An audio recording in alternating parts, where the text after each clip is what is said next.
예루살렘 교회의 지도자들인 사도 베드로와 많은 지도자들이 예수의 이름을 전하고 또 예수의 이름으로 기적을 행하면서 교회가 막 3,000명, 또 막 5,000명씩 이렇게 부흥이 일어나니까 유대교 지도자들이 긴장을 하게 되었습니다. 그리고 어느 날 드디어 핍박을 가했습니다. 이 사도들을 붙들어 가지고 옥에 가두고 더 이상 예수의 이름을 전하지 못하도록 한 것입니다. 그런데 이런 교회가 핍박을 받으면서도 참으로 이해가 안 되는 것은 점점 더 교회가 성장을 하고 부흥하는 것입니다. 그래서 저희들은 지난 주간에 정말 하나님과 관련이 되어져 있는 핍박과 고난은 도리어 그것이 유익이 되고 그리고 우리에게 축복과 하나의 성장의 기회가 되어진다라고 하는 말씀을 함께 나누었습니다. 이렇게 이제 옥에 갇힌 사도들이 신문을 받게 되었습니다. 그래서 첫 번째 생각할 부분은 이제 사도들이 유대교 지도자들에게 신문을 받는 것과 그리고 신문을 받으면서 베드로가 이제 답변한 내용을 오늘 말씀을 나누면서 살펴보겠습니다. 첫째로는 유대 지도자들의 신문입니다. 5절로부터 7절까지 보겠습니다. 이튿날 관리들과 장로들과 서기관들이 예루살렘에 모였는데 대제사장 안나스와 가야바와 요한과 알렉산더와 및 대제사장의 문중이 다 참여하여 사도들을 가운데 세우고 묻되 너희가 무슨 권세와 누구의 이름으로 이 일을 행하였느냐, 이러한 신문을 했습니다. 그러니까 지금 이 사도들을 사내들인 공회라고 하는 곳으로 불러내 가지고 그 사내들인 공회에 가장 주축이 되는 사람은 대제사장 가야바와 안나스라고 하는 사람과 또 그 집의 문중의 식구들을, 이러한 사람들이 주로 회원이 되어져 있는데 이들이 이 사도들을 옥에 가두었다가 공회로 끌어내서 이제 신문을 하는 것입니다. 도대체 너희들이 누구의 권세로 이런 일을 행하였느냐, 또 그 권세의 주축을 이루는 사람이 도대체 누구냐, 이러한 것을 질문을 하게 된 것입니다.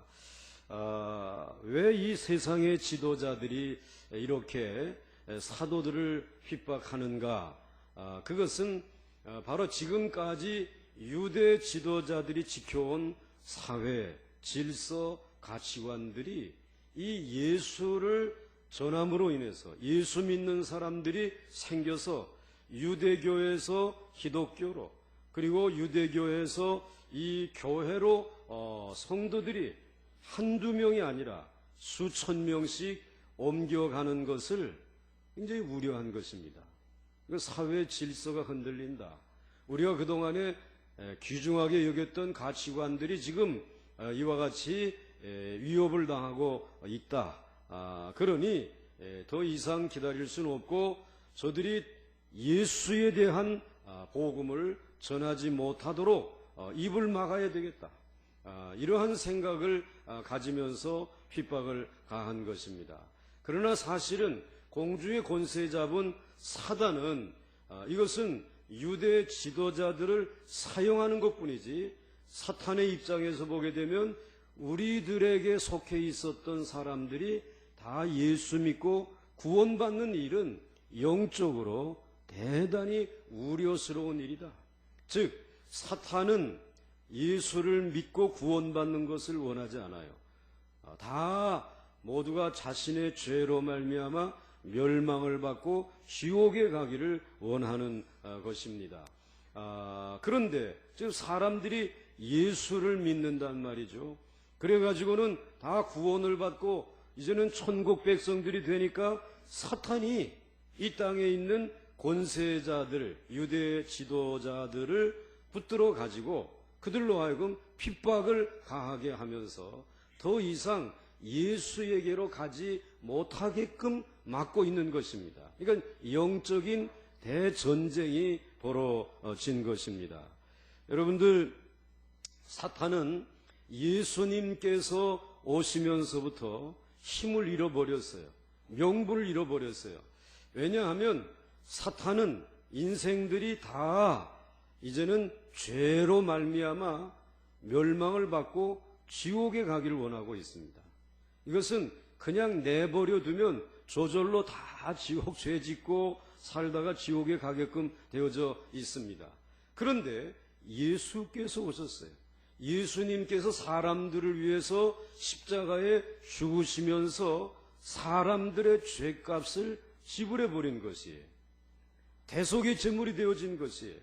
그런데 이 대속의 제물이 되어주신 예수님으로 말미암아 이제는 이제는 너희들의 죄값으로 지옥에 가야 된다라는 이야기를 더 이상 못하게 되어진 것입니다.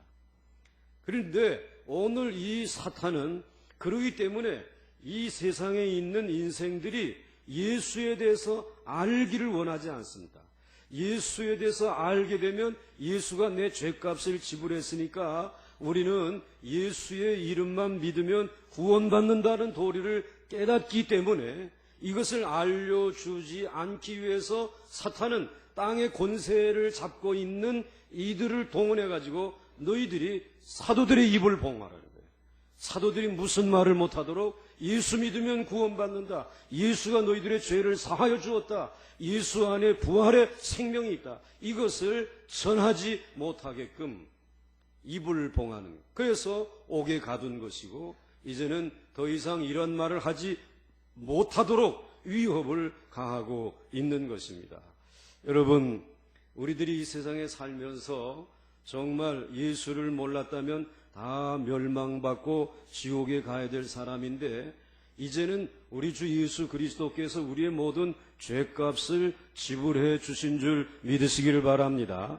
그런데 죄값을 지불해 주신 이 사실을 우리들이 그냥 믿기만 하면 좋은데 이 사실을 모르게 하려고 사탄은 예수의 복음을 듣지 못하도록 하고 있는 것입니다. 그런 방해를 하고 있는 것입니다. 그래서 이제 우리들이 지옥에 가는 것은 내가 지은 죄에 대한 값은 이건 얼마 되지 않습니다. 정말 중요한 것은 예수를 모르기 때문에 예수가 내 인생을 위해서 십자가에서 피 흘려 죽으셨다라고 하는 사실을 내가 믿지 아니하기 때문에 오늘 우리들은 멸망받고 지옥에 가는 줄 믿으시기를 바랍니다.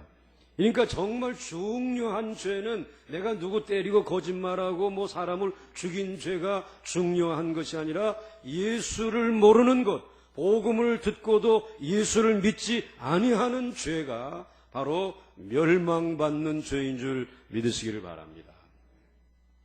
그래서 사도들이 이 입을 봉해버려, 사도들의 입을 봉하고 예수에 대해서 전하지 못하도록 지금 옥에 가두고 지금 신문을 하는데, 참으로 놀라운 것은 이 유대교 지도자들의 그 신문의 내용이 참으로 7절에 아주 우스운 것을 질문합니다. 7절 말씀을 보시게 되면 사도들을 가운데 세우고 묻되 너희가 무슨 권세와 누구의 이름으로 이 일을 행하였느냐, 이걸 질문을 하는 거예요. 지금 사실은 제일 본질적인 이야기는 누구를 믿으면 안 된다는 것입니까? 예수 믿으면 안 된다는 거예요. 예수가 하나님의 아들이고 그가 죄를 위해 죽으셨고 또 그가 살아나셨고 그래서 예수 안에는 부활의 생명이 있기 때문에 누구든지 믿으면 구원받는다라고 하는 것, 이게 가장 본질적인 이야기예요. 그러니까 이 이야기를 못하도록 이 이야기를 너희들 왜 하느냐, 이걸 신문을 해야 되는데 이 본질적인 이야기는 쑥 내려놓고 비본질적인 것을 질문합니다. 너희에게 누가 이런 권세를 주었느냐? 그 권세의 핵심이 되는 인물이 누구냐라고 하는 말입니다. 이 말은 다른 말로 말하게 되면 뭐 너희들이 예수 전하고 뭐 이것도 좋지만은 우리에게는 지금의 이 권세, 이 권력, 내가 오늘 이 사회에 이 지도력을 가지고 기득권을 가지고 있다라고 하는 이것을 빼앗길 수 없다. 그러므로 너희들에게 그런 말을 할 수 있도록 권세를 누가 줬냐 말이야. 우리들이 너희들에게 설교하라고 한 번도 허락해 준 적이 없는데 오늘 너희들 무슨 권세를 가지고 이런 말을 하느냐. 이 말은 자신들의 권력과 권세에 너희들이 지금 도전하고 있다는 거예요. 잘못하다가는 우리들이 가지고 있었던 이 권력과 권세를 다 잃어버리게 되었다는 거예요. 그러나 결국은 자기 자신 때문에 자기 자신을 지키기 위해서 본질적인 예수 하나님의 아들에 대해서 묻는 것이 아니라 너희들의 이 권력이 어디서 온 것이냐라고 하는 것을 물으면서 너희들은 이 권력 앞에서 순종해야 된다라고 하는 사실을, 말해서는 안 된다라고 하는 사실을 지금 강요하고 있어요. 그래서 자기들의 권력을 지켜나가려고 하는 이런 모습을 발견할 수 있습니다. 여러분, 우리 기독교도 본질에서 떠나게 되면 이렇게 자기 중심적이 되고 그리고 권력의 주변을 맴돌게 되고 생명을 잃어버리고 이 사회 속에 사실은 짓밟히는, 등불이 꺼진 밟히는 소금처럼 되어질 수밖에 없습니다. 오늘 여러분들이 이 시대에 살면서 신앙의 본질이 무엇인지를, 오직 예수 그리스도의 복음의 능력이 무엇인지를 잊어버리지 아니하고 그것을 놓치지 아니하고 믿음을 지켜나갈 수 있기를 주의 이름으로 간절히 축원합니다. 그 다음에 이제 한 가지는 이러한 이야기를 듣고 누가 준 권세를 가지고 너희들 이렇게 말하느냐라고 하는 여기에 대해서 사도 베드로의 답변이 두 번째로 나옵니다. 오늘 8절부터 10절까지 보겠습니다. 8절부터 10절에 보시면 이에 베드로가 성령이 충만하여 이르되 백성의 관리들과 장로들아 만일 병자에게 행한 착한 일에 대하여 이 사람이 어떻게 구원을 받았느냐고 오늘 우리에게 질문한다면 너희와 모든 이스라엘 백성들은 알라. 너희가 십자가에 못 박고 하나님이 죽은 자 가운데서 살리신 나사렛 예수 그리스도의 이름으로 이 사람이 건강하게 되어 너희 앞에 섰느니라. 아멘. 오늘 유대 지도자들은 예수님이 이 세상에 계셨을 때에 예수님에게도 똑같이 누구의 권세로 사람들을 가르치느냐 이렇게 물었던 사람들입니다. 그러니까 우리가 권세를 가지고 있는데 가르치라고 하는 허가도 우리에게 받지 아니하고 예수 내가 왜 마음대로 이렇게 전하느냐는 것입니다. 그런 얘기를 예수님에게 똑같이 했습니다. 그런데 사실 하나님의 말씀이 전해지지 아니하는 곳은 다 사단이 지배하고 있어요. 사단이 권세를 가지고 장악하고 있는 것입니다. 그렇기 때문에 예수 믿는 사람들은 교회 밖을 나가게 되면은 교회 밖은 물론 하나님이 주관하시지만은 밖에 있는 권력은 사탄이 가지고 있습니다. 그래서 예수 믿는 사람들이 이 세상에 나가 살기가 참 어렵습니다. 말 하나를 하더라도 우리에게 허락을 받고 행하라는 것입니다. 거래 하나를 하더라도 우리에게 허가 받고 거래를 하라고 하는 것입니다. 그 권력이 얼마나 세인지 모릅니다. 그런데 오늘 그 권력 앞에서 예수를 믿고 우리들이 신앙생활을 한다라고 하는 것은 너무 힘들고 어려운 일입니다. 그렇지만 그럼에도 불구하고 이 어두움의 권세를 가지고 있는 사단의 세력들, 또 그들에게 붙들려서 세상 권세를 자기 마음대로 휘두르고 있는 그들 앞에, 어두움의 세력들 앞에 빛이신 예수 그리스도와 함께 우리가 그 빛을 들고 나아가게 되면 아무리 그 세력이 크다라고 할지라도 그 어두움의 세력은 물러가게 될 줄로 믿습니다. 오늘 이것이 우리 그리스도인들의 용기요 담대함이라고 하는 사실입니다. 그래서 예수의 이름을 가지고 우리는 성령 충만하여 살아가야 되는데, 이 세상은 그렇기 때문에 예수 믿는 사람들에게 있어서는 영적인 전쟁터인 것입니다. 이 전쟁터에 나가서 여러분들이 싸워 이길 수 있도록 성령의 충만함을 받을 수 있기를 주의 이름으로 축원합니다. 여러분의 지성과 능력과 가지고 있는 권세를 가지고는 이길 수 없어요. 그냥 그들에게 종노릇 할 수밖에 없습니다. 끌려갈 수밖에 없는 것입니다. 오늘 이때에 베드로는 너희들 무슨 권세를 가지고 이와 같이 말하느냐라고 질문을 받았을 때 베드로는 산 증거를 가지고 대답을 합니다. 이때 베드로가 나타낸 그 증거는, 즉 유대 지도자들 앞에 가장 확실한 것은 바로 너희들이 성전 미문에 앉았던 40년 동안 앉은뱅이로 살았던 그가 예수의 이름을 듣고 예수의 이름 안에 있는 부활의 능력을 가지고 일어나 걷게 되는 기적을 너희들이 보거나 아니면 그 이야기를 듣지 않았느냐. 그리고 그 기적으로 일어난 사람이 지금 너희 앞에 있지 않느냐.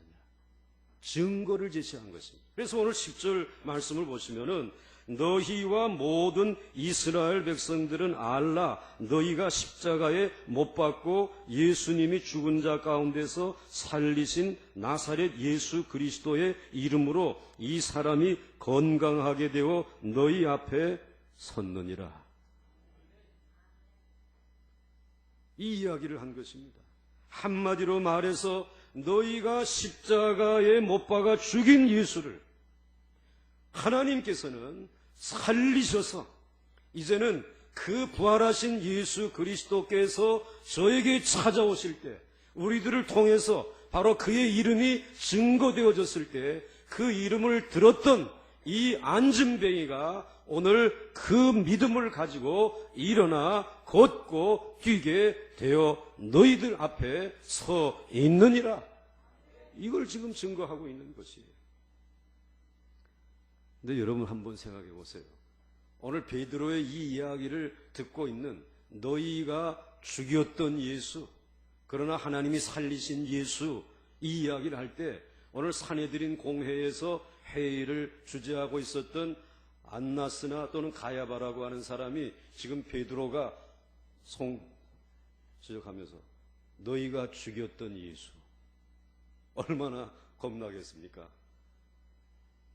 이게 사실은 베드로와 사도들은 이런 용기가 없던 사람. 그런데 성령이 임함으로 인해서 성령의 능력을 가지고 그 대단한 권력을 가진 그 사람을 향해서 너희가 죽인 예수.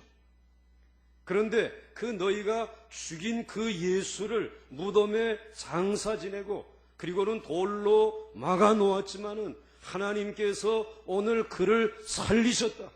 그래서 너희들이 막아놓았던 무덤의 돌은 굴려지게 되고 빈 무덤이 되었을 때에 너희들의 부하들이 그 무덤을 지키던 이들이 와서 너희에게 보고하는 얘기 듣지 않았느냐?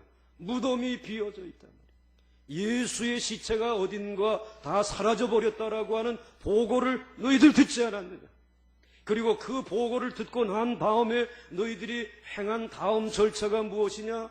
오늘 그들의 입을 막으며 돈을 주면서 절대로 그 예수의 시체가 없어졌다는 얘기 하지 말아라.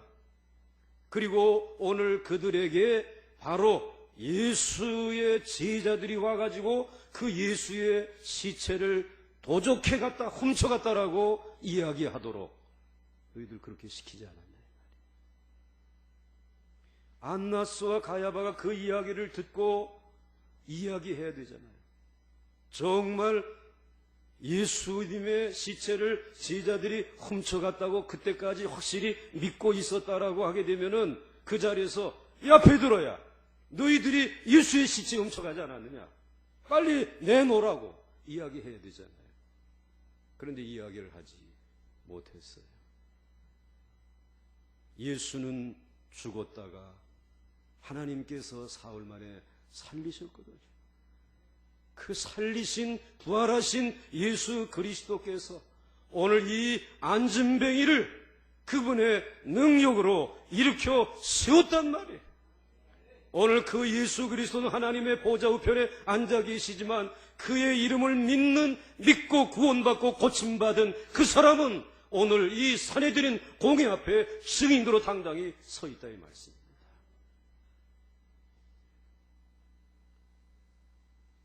여러분, 그들은 지금까지 사회의 지도층이라고 하면서도 그들이 행한 일은 거짓말밖에 없어요.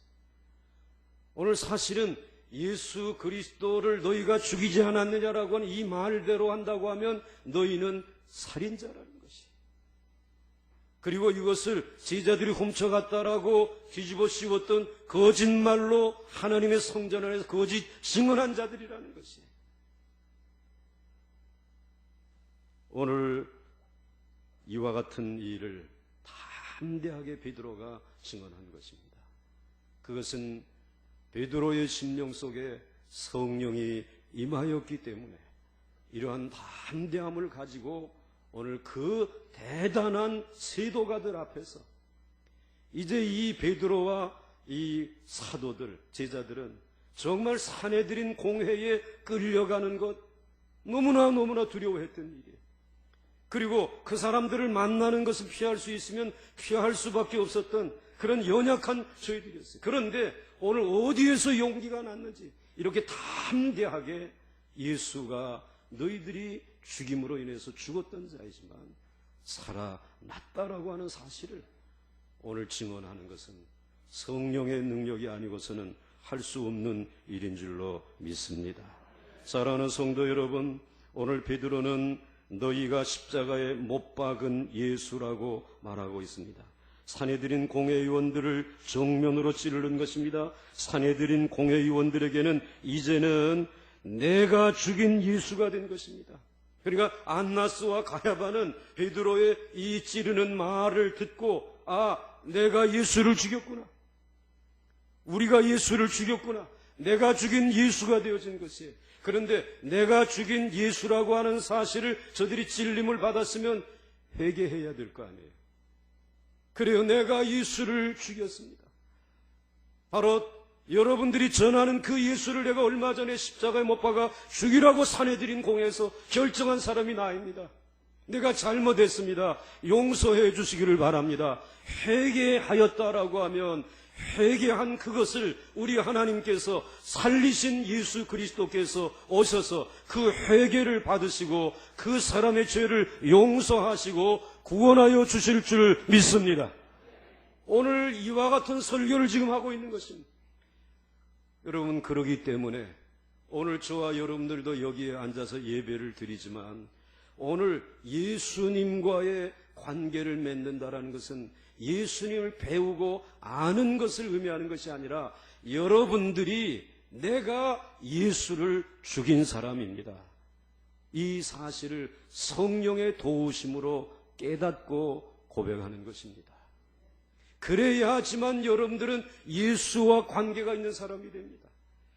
그 예수님 앞에서 내가 예수를 죽인 사람입니다라고 하는 사실을 시인하고 고백하게 되면 하나님이 살리신 예수 그리스도께서 여러분 안에 오셔서 여러분의 죄를 사하여 주시고 여러분의 생명의 주인이 되어 주시는 줄 믿으시기를 바랍니다.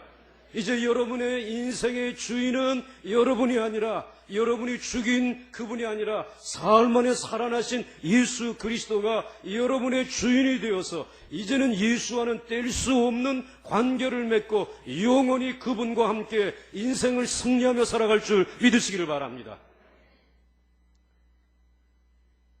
오늘 베드로는 너희가 죽인 예수였지만 그 죽인 예수를 하나님께서 다시 살리셨다고 말했습니다. 우리는 여기에서 아주 대조되는 모습을 보죠. 베드로는 예수를 내가 죽인 예수, 그러나 하나님이 살리신 예수라고 소개합니다. 바로 이 예수가 나면서부터 40년간 걷지 못하던 이 사람, 소망 없이 절망에 빠져서 40년을 살았던 이 사람, 아무 꿈도 없이 인생을 구걸하며 살았던 40년 동안 살았던 이 사람을 건강하게 고쳐주셔서 오늘 그들 앞에 당당히 설 수 있는 하나의 새로운 존재로 새로 거듭난 하나님의 사람으로 세워주신 줄 믿습니다. 그렇습니다. 내가 죽인 예수, 그러나 하나님이 다시 살리신 예수가 오늘 우리의 질병으로부터 우리를 건강하게 고쳐주신 것이, 오늘 저와 여러분들이 정말 해결할 수 없었던 그 모든 질병 가운데 우리 주님이 오셔서 이 모든 질병을 가져가 주시고 그 어려운 사고 가운데 여러분의 생명을 지켜 주시옵시, 그리고 여러분들로 하여금 강건한 몸으로 이 시대를 살아갈 수 있도록 은혜를 베풀어 주신 분이 예수 그리스도이신 줄 믿으시길 바랍니다. 소망이라고 하는 건 전혀 없이 절망밖에는 없었습니다. 그저 하루하루 이렇게 벌어서 사는 것이 내 인생인 줄 알았지만 예수 안에서 이젠 꿈을 꾸고 환상을 보고 비전을 가지면서 이제는 절망이 아닌 희망을 가지고 살아갈 수 있는, 희망을 노래하며 살아갈 수 있는, 희망을 나누어주며 살아갈 수 있는 이 시대에 능력 있는 소망의 사람들이 되어진 줄 믿습니다. 우리는 인생에 정말 좌절 속에 있었습니다. 아무리 몸부림쳐도 가난의 이 저주를 끊어버리기 어려웠더랬습니다. 그런데 우리 주 예수 그리스도의 이름을 부를 때 내 가정과 내 가문에 찾아오신 예수 그리스도께서 이 모든 것을 끊어버리시고 우리로 하여금 이와 같이 부유한 승리와 축복의 자리로 인도해 주신 줄 믿습니다. 그가 죽으시고 그가 살아나셨기 때문에 오늘 우리들에게 이 은혜가 임하게 된 줄 믿습니다. 그러므로 우리는 이렇게 고백합니다. 나는 주님을 사랑합니다. 나는 예수님을 사랑합니다. 그렇습니다. 이 고백이 우리에게 있어야 하는 것이죠. 사울이라고 하는 청년이 예수를 죽였던 사람, 물론 다른 사람들이 죽였죠. 그러나 그건 잘한 일이다. 그래가지고는 예수 믿는 사람들을 잡아서 감옥에 던지는 일을 위해서 다메섹을 향해 가는 과정 속에 있었습니다. 그런데 그때에 호련히 광명한 빛이 비추어지시면서 오늘 그는 타고 가던 말에서 떨어졌습니다. 그리고 당신은 누구입니까? 질문했을 때 바로 내가 핍박하는 나사렛 예수라는 것입니다. 네가 죽인 예수, 그러나 하나님이 살리신 예수, 부활하신 예수가 사울에게 찾아온 것입니다. 그리고 그 예수는 사울이라고 하는 젊은이의 눈을 안수하시고 눈을 뜨게 해 주셨습니다. 이제는 예수를 핍박하는 자리에, 저주하는 자리에 서지 아니하고 세계 방방곡곡을 돌아다니면서 예수의 이름을 전하며 나는 예수를 사랑하는 사람입니다. 그렇게 증거할 때에 그의 인생이 바뀌어졌을 뿐만 아니라 인류의 역사가 바뀌어진 줄 믿습니다.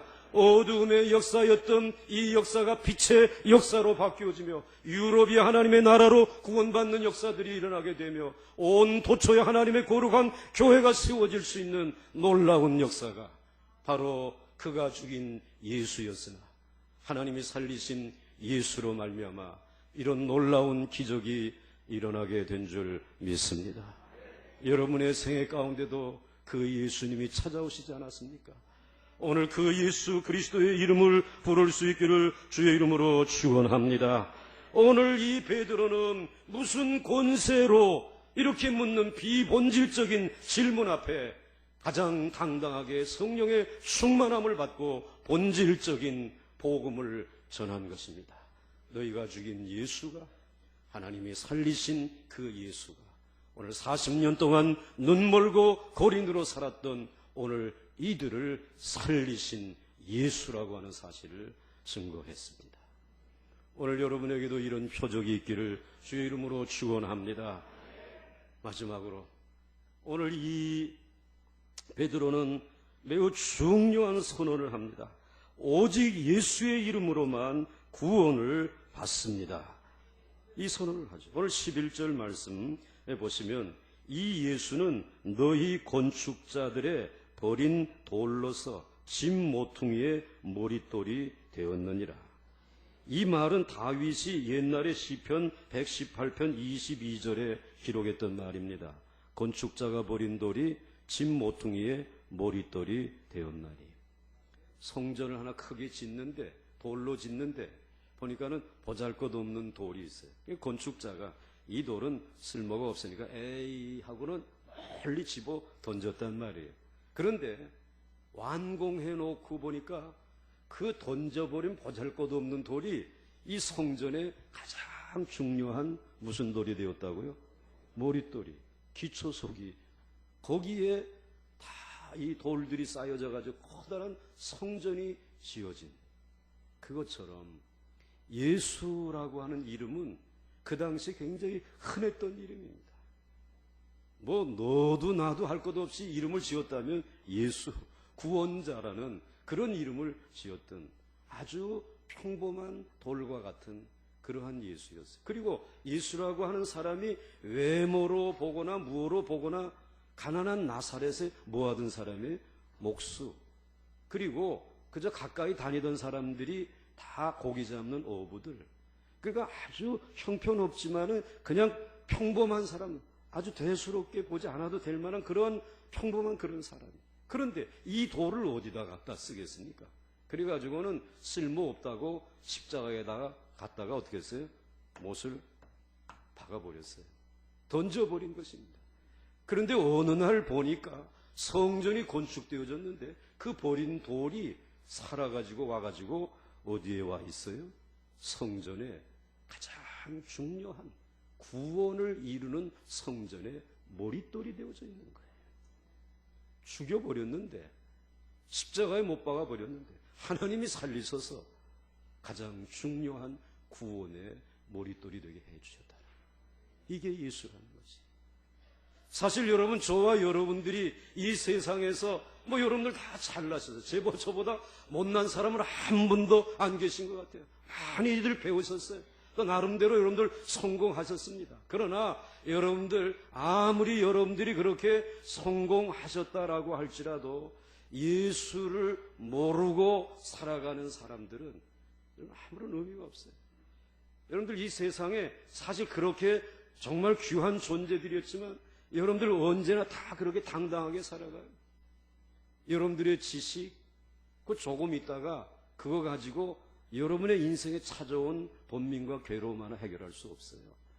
여러분들 돈 얼마나 가지고 있는지 모르지만 여러분들이 가족 가운데 죽을 사람 한 사람 살려낼 수도 사실 없어요. 여러분들 아무것도 아닙니다. 정말 던져지면 버리워질 수밖에 없는 우리들을 하나님이 이곳에 교회를 세우시고, 그리고 여러분들에게 예수의 이름을 알려주시고, 그리고는 여러분들을 데려다가 이 성전에 요긴한 모퉁이 돌과 같이 세우시고, 여러분을 통해 찬송 받으시고 하나님의 일을 맡겨서 하나님의 일을 감당하게 하실 수 있도록 우리 주님을 세우신 것처럼 여러분들을 그렇게 세워주신 줄 믿으시기를 바랍니다.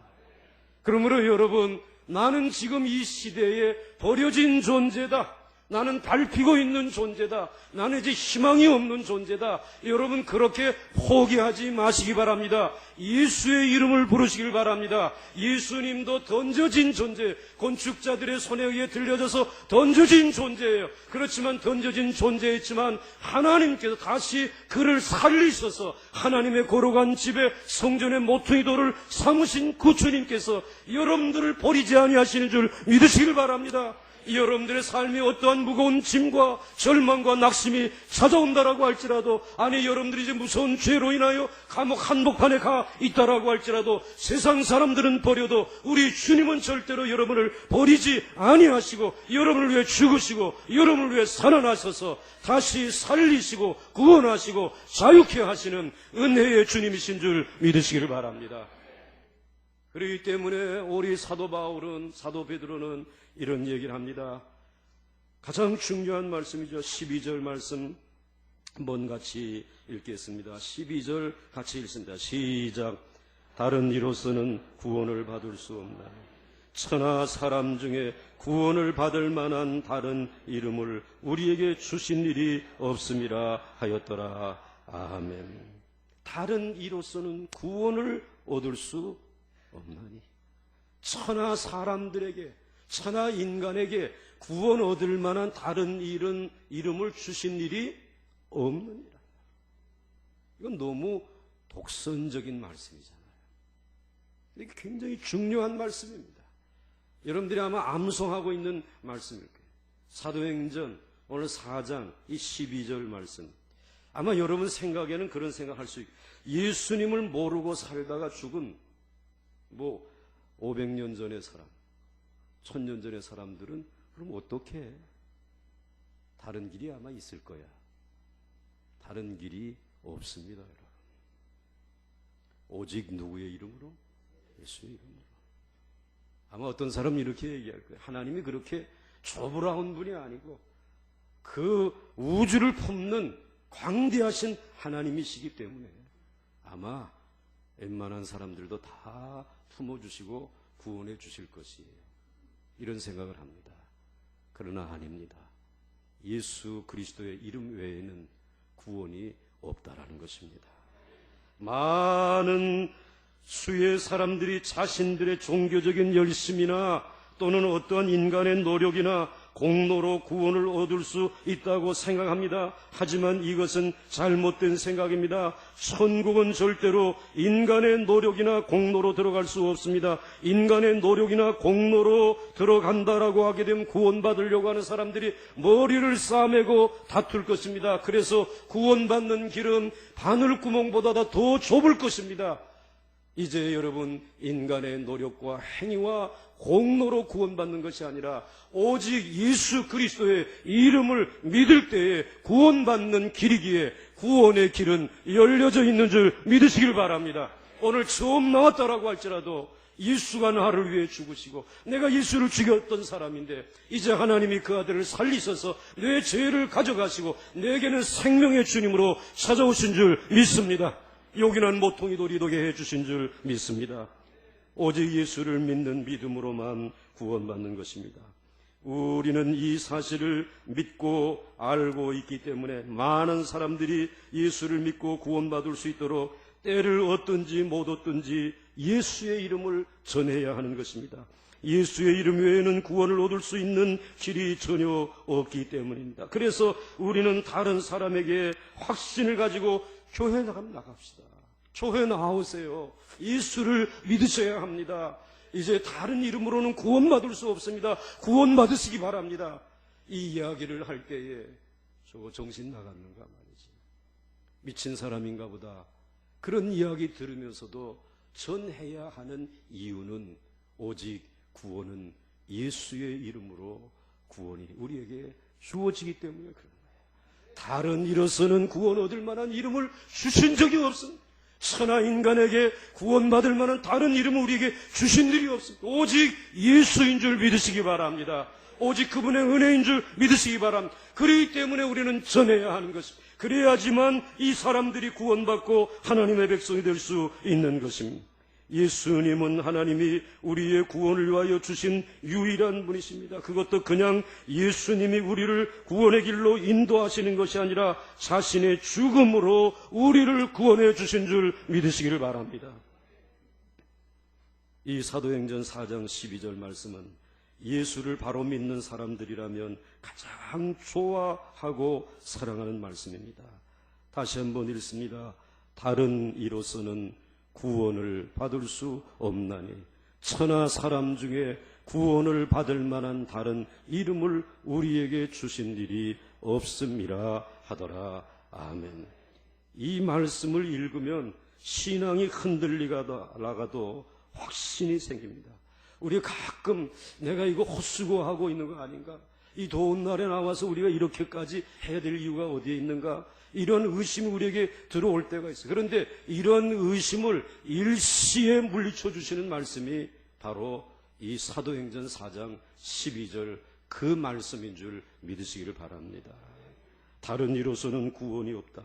내가 믿는 예수만이 구원이다. 이 사실을 우리들이 확신하게 되면은 때로는 우리에게 의심이 찾아오고 내가 뭔가 헛된 일을 하고 있지 아니하는가 이와 같은 일로 인해서 낙심이 찾아올 때에도 이 말씀을 붙들게 되면 하나님께서 정말 나같이 보잘것없는 사람을 위해서도 예수 한 사람이 나를 위하여 죽다니 주님이 나를 사랑하시는 줄 믿습니다. 주님이 나를 귀중히 여기시는 줄 믿습니다. 주님이 나를 위해서 이렇게까지 희생하시고 산 제물이 되어주시는 건 너무나 고맙고 감사합니다. 우리는 확신에 거할 수 있는 것입니다. 이 말씀 때문에 우리가 전도하고 선교하는 것입니다. 이 말씀이 없다면 다른 종교에도 구원이 있을 수 있고 다른 사람을 통해 구원받을 수 있고 선행을 통해서 구원받을 수 있을 텐데, 그렇다면 우리가 이럴 때에 많은 돈과 인력을 들여 예수를 믿으라고 할 필요가 어디에 있겠습니까? 여러분, 적당히 믿고 그저 적당히 세상과 타협하고 그저 필요할 때 여러분들 교회 나오면 되지, 왜 꼬박꼬박 주일마다 나와야 되냐 이 말이에요. 오직 예수 그리스도만이 우리의 구원자여 다른 이가 없기 때문에 우리는 이 날을 포기할 수 없는 거예요. 포기할 수 없는 거예요. 왜 우리가 선교해야 됩니까? 왜 여러분들 저 이슬람권에, 저 불교권에, 저 힌두교권에다가 왜 이 무신론자들이 있는 곳에 선교사님을 보내고 돈을 보내야 하는 것입니까? 또 선교사님들은 자기의 모든 명예를 내려놓고 그리고 물질을 뒤로 하고 가족들을 뒤로 하고 자녀 교육까지 다 포기하면서부터 왜 저들이 그래 가는 것입니까? 이유는 다 한 가지입니다. 다른 이름으로는 구원받을 수 없기 때문에. 천하 인간에게 구원 얻을 만한 다른 이름을 주신 적이 없기 때문에 가서 전하기 위해서 생명 바쳐서 가는 것이고, 우리 보강중앙교회도 8가정, 우리도 어렵지만 그들에게 선교비를 보내면서 가서 전해 주십시오. 다른 이름으로서는 구원 얻을 수 없습니다. 오직 예수의 이름만 구원받을 수 있음을 저들에게 전하여 주세요. 그래서 보내는 것입니다. 왜 여러분 헌신하는 것입니까? 왜 주님을 위해서 그 더운 가운을 입으시고 여러분들 식당에 나가서 땀을 흘리시면서 여러분들이 헌신하며 수고하시는 것입니까? 바로 한 가지, 이 진리 때문입니다. 다른 이름으로는 구원 얻을 수 없기 때문에 그분을 위해서 헌신하는 것이 아깝지 않습니다. 피곤치 아니하는 줄로 믿습니다. 이 진리의 말씀이 짧은 말씀이지만 무서운 말씀입니다. 이 말씀이 지난 2000년 동안 교회를 살아있게 했습니다. 교회를 살아있게 했다는 말씀. 교회를 살아있게 했다는 말씀입니다. 그리고 이 한 절의 말씀이 기독교를 2000년 동안 지켜주신 줄 믿으시기를 바랍니다. 그렇기 때문에 지성인들이 고민하는 것입니다. 자기의 지성으로는 구원받는 길이 많이 있을 것 같은데, 그러나 구원받는 길은 하나밖에 없다라는 거예요. 그 지성인 중에 지성인이라고 하는 이 사람들, 그들이 얼마나 이 말씀 앞에 당황해하는지 아십니까? 이어령이라고 하는 문화부 장관도 하고, 그리고 또 이화여자대학교 석자 교수가 되고, 오늘 우리나라의 최고의 석학 중에 석학이지만은 그가 예수가 어디에 있느냐? 자기의 지성을 가지고 일생을 살았지만 그의 딸은 만날 때마다 아버지 교회 나가요. 예수 믿어요.